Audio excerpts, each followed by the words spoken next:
So happy you have made it again today. This is our fourth night, is it? And the messages have been just speaking on a crescendo on the theme, Live Loving, Love Living, and we have enjoyed very nice subjects. How many of you liked yesterday's session? If you liked yesterday's session, today's session is much better. Guess what? What's the title? Kiss me or I. Don't tell somebody seated next to you that. You are there, this preacher who say, turn to your neighbor. No, turn to your neighbor. And just before we begin, honey, there is an interesting segment that we introduced. I think it's since yesterday, is it? Of the question section, and we deal with your questions, and I have noticed that they are very good questions. There are many of them that have come, and some of them we'll get to answer even on Sabbath and Saturday afternoon. We have a good section of interaction. You don't want to miss that. Before I announce tomorrow night's topic, tomorrow night, it were better you did come the whole of the week, but you come tomorrow. But most of the questions we'll deal with on Sabbath, and will, of course, as usual, serve a special subject for the Sabbath. Anybody looking forward to that? We hope we'll culminate together, and we thank God that visitors are continuing to come. Is there any visitor who is worshiping in this church for the first time? I've been itching with a gift, and nobody is intending to take the gift from me. You could be the first one. But anyway, the questions, write them even as we go on. Write them at the end, but when you leave them with the deacons. We always speak them. We like to pray about them so that we get an answer that counts, because we know these questions are genuine, and I noticed that they are very good questions. Do we have some for tonight?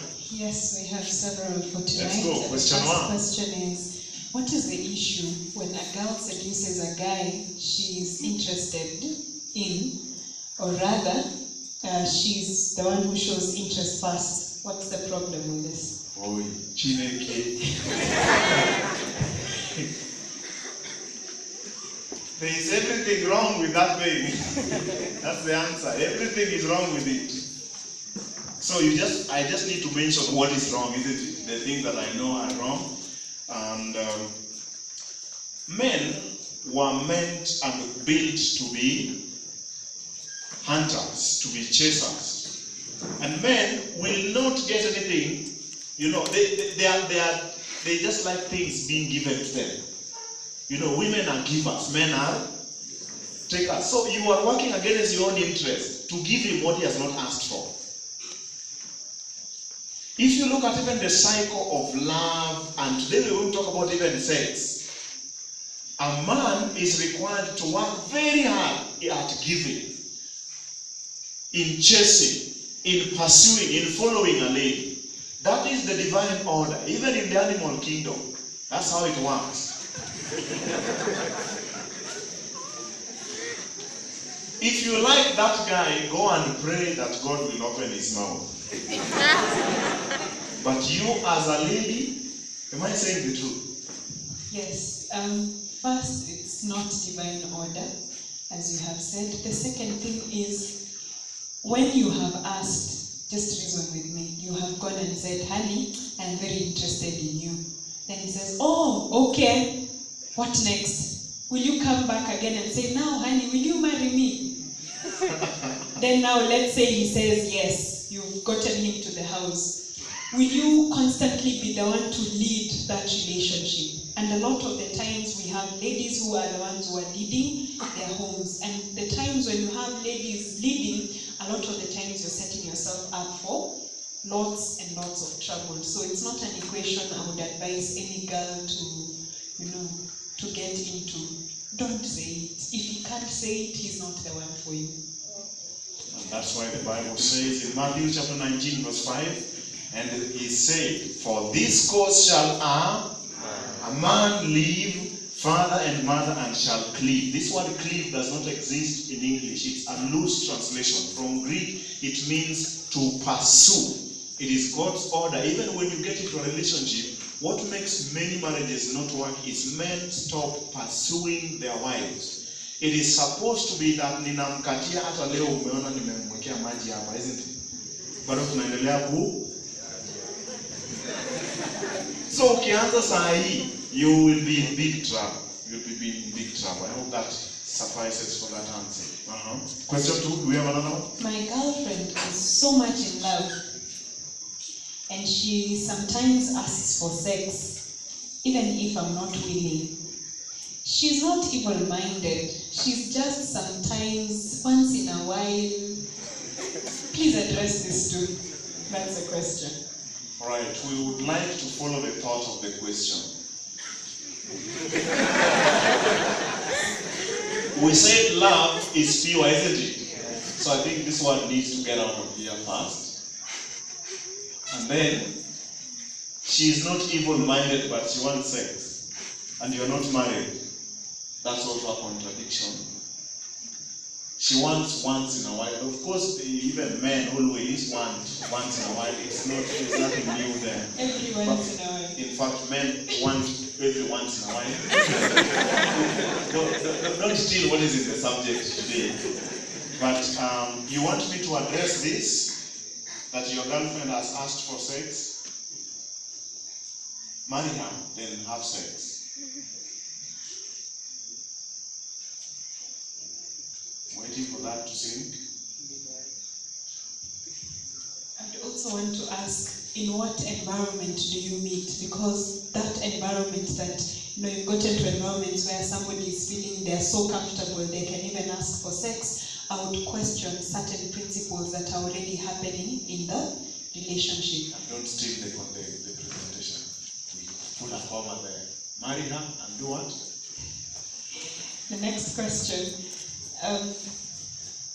Is it okay, question 4, is it okay to take time away, that is to stop communicating and meeting with your boyfriend or girlfriend during courtship? No, it's not okay. And we have another question. Yes. No, really, seriously, this is why I started with baggage. That's why I started with telling you some of the things your father and mother and your sisters did. When there was conflict, when you were bored with each other, your sister kept quiet, isn't it? And then after a while, she started talking. That's when you get to know. Or daddy, when daddy was angry, he got quiet with everybody in the house. So that's what you know is problem solving. That is not problem solving. When there is an issue, you talk, isn't it? Even when you're just feeling like, I don't feel like talking, you talk about the not feeling like talking. Love, the book Adventist Home says, love cannot exist without expression. Expression finds itself not just in talking. Sometimes you just show that I really would like us to continue in the conversation, but I'm tired because of, you can't just keep quiet. So it's not okay. I think that's why I wanted to keep it that short. Do we have another question? Yes. Yes, this question is the one we shared yesterday. We want to share it again today. I'm in a relationship with a guy for close to 2 years now. We had set to stay pure till marriage, but along the way we fell. We struggled for a while until we resolved to commit to each other as though we are married. Doing everything married people do, I always thought this is biblical, since when people have sex, God considers them married. My conscience tells me this is wrong, but my boyfriend is convicted otherwise. I don't know what to do, and I'm confused about this whole thing. I like that you began by saying, when you began the relationship, you committed, you wanted to stay pure. You wanted to stay pure. But you have said along the way you fell. God does not fault your position. That's why when you were saying,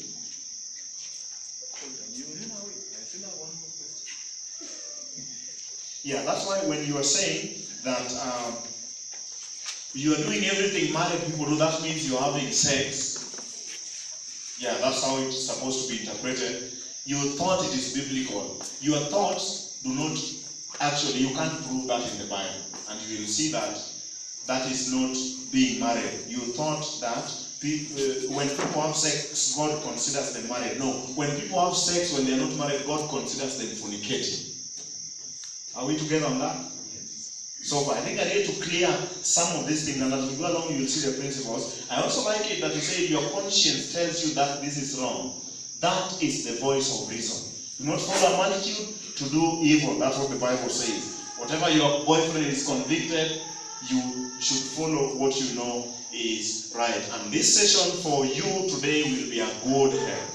The one who asked this question, this session will be a good help. Do you have one more question? I am a gent. Sorry. I am a gent. I have never hugged a lady, and I feel awkward when people hug around me. From observations, those in relationships do hug. Yes. What shall I do when I start mine? Hug. When you start hugging or when you start your relationship? But I understand. Let's put this in perspective. We cannot victimize how people relate. There are children who have grown up with healthy fathers who have always been hugged, isn't it? Yeah, and hugging is actually, like you will see, is a form of greeting in this country, even in many cultures and in many places. So we can't victimize what you're feeling. What you're feeling is based on where you grew up, isn't it? Yeah, that's the truth. But also, you would also find that we talked about the hugging that has an innuendo, hugging that takes people from just hugging to something else. That should make everyone comfortable, the hugger and the huggee. So when you will start your relationship, you decide what to do. But you want to say something? Yes, concerning hugging, it's important that we all address this feeling. A lot of the times, I'm glad this question came up. People don't like talking about the feelings that comes from hugging. You know, hugging today has moved from, cheek hugging, which was the form of greeting, to, bodily contact. This and this coming into contact. And many people don't like addressing the thing that we are made differently. A woman's anterior or front part is different from a man's what? Anterior. And those two parts, when they come into contact, they are definitely, whether it is, father, uncle, wherever, a lot of the times it's likely to bring up certain feelings which this guy is actually raising, that I feel awkward. I don't know what I'm going to do when I'm in a relationship. And it's sometimes safer to avoid this culture of, hugging everyone. And I told you a story of this guy who would give weird hugs, which everyone, we knew him because of his hugs. So you want to be careful. I many times will meet you and just give you a handshake, because I know that sometimes this awkward feeling will come. So ladies, let's take care of our gentlemen and how we hug them. Did you hear me? How we hug them. We could be, making people go through a serious temptation and we don't know. Yeah. We have one more question. I think this one you have remained with, but he sent it on WhatsApp. And I tried to write it the way I saw it. I am in love with a person. This is what the person wrote. I strongly feel that they love me too. We've spent most of our time together. But when I tell her that I'm being affected by our affection, and would love to make things official, she says she doesn't feel the same thing towards me. Yet I am her number one friend and person of refuge. When I want to break off, she doesn't want to let me go. I love her. What should I do? That child is putting boy child into great tribulation. Did you see the poetry? Affected by affection. The boy is affected by affection, but the girl is not. But there's something serious in that question. we like to make it light so that every one of us can relate. That's why we create those lights more, because these things are a reality. You have been around someone and you want to ask for something else, and they refuse. I think this guy, I want to give an affirmation that he has done the right thing by asking to make declaration, to make it official. I think that's a good move, isn't it? And then I also think if somebody is staying around you and he is your person, of refuge, he comes to you or she comes to you or he talks to you, even if it's a girl, more often than everybody else, I think you should raise standards and ask, hey, wait, we have been talking like this, what's going on? You need to define boundaries. So that's a good principle in that question. But you're asking, what do we do? And she doesn't want to let you go. She also doesn't want to let you go. She doesn't want to let you go. She doesn't want to let you go. The fact that you are saying you are already in attitudes of love, remember what we said yesterday. If you are sure this girl has the qualities of the person you want, maybe she's just not prepared, or maybe there are things, about you that she's still thinking are not sufficient. I can't tell. It's you who knows how you relate. But I think it would be nice to direct the relationship as a man. Direct that whether you are breaking up or whether you are moving forward. But maybe I didn't get the whole culture of what the lady is thinking. For the ladies, I think there is a new culture in town where they get these men who are called BFFs. BFF is best friends forever. But he's just a friend, you talk to, you like him as a friend, but it's somebody you never imagined could be your boyfriend. So you'll run to this person with all your issues, you tell them everything, they're your to-go-to person. These people you brothers on, ladies. These guys who are your friends and then you. What's that brothers on? Brothers on is what I'm explaining.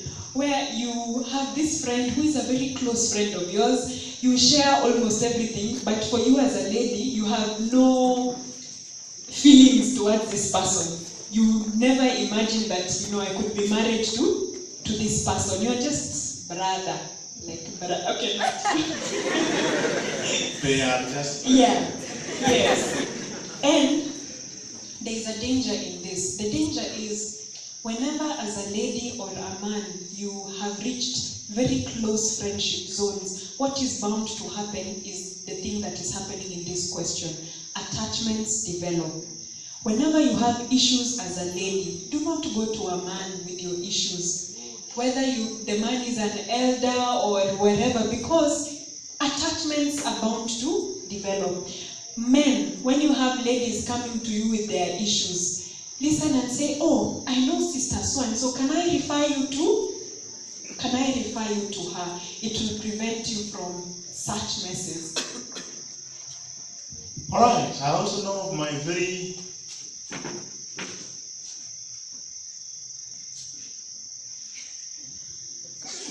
Let's pray first. Let's pray first, then we're going to...